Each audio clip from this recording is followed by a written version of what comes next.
Hey, Scott, when did you know it was time to move on? Well, it, it's um, it's an interesting question. When is it time to move on? I think intuitively, okay. Um, I had three people in my life um, that sort of all three of them asked me different questions, and it was within a 1 year period. So my wife was the first one to ask me, when is enough?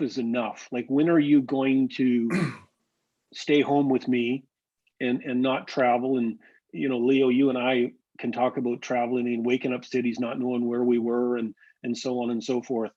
So my wife really asked me, what's in, when is enough of the travel and everything like that. But that was predicated on a family loss that we had, a tragedy that we had in our family, which led to another discussion, and that was my daughter. And I have to say, it was probably the most profound statement that has stuck with me since she said it. And just her and I having dinner one night at a local restaurant in Oakville, and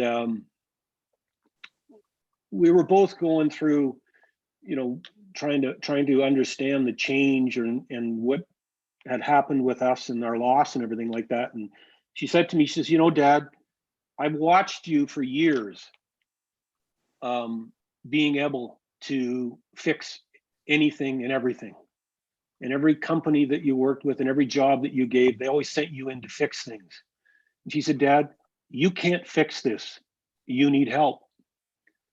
And it was like, like, here's a, at the time, a 21-year-old telling her dad that he needs help and he needs somebody to talk to.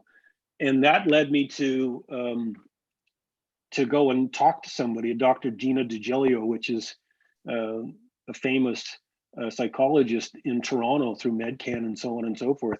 And she asked me a really profound question. First time I met her, she's, well, what makes you happy? And at that point, I couldn't answer the question. And it was like, oh, okay. So those three things sort of, was it time to, those are pretty deep, those things I'm just referring to, but it was like, was it time to move on? Yeah, it was. Had I thought about it before? Yes. Like I said, Leo, I was always, if there's a problem in an organization, whether it's a regional, event or regional group or overall company had a problem and they needed somebody to fix it, I was up for the challenge. I was not a babysitter. I was not a maintenance person. It was like, okay, what can we do to make this, whether it's culture, whether it's whatever, how do you get this going? But all three of those people had nothing to do with my career, nothing to do with my work aspect of life, had everything to defining sort of where I moved on to. So it was really, really unique and interesting.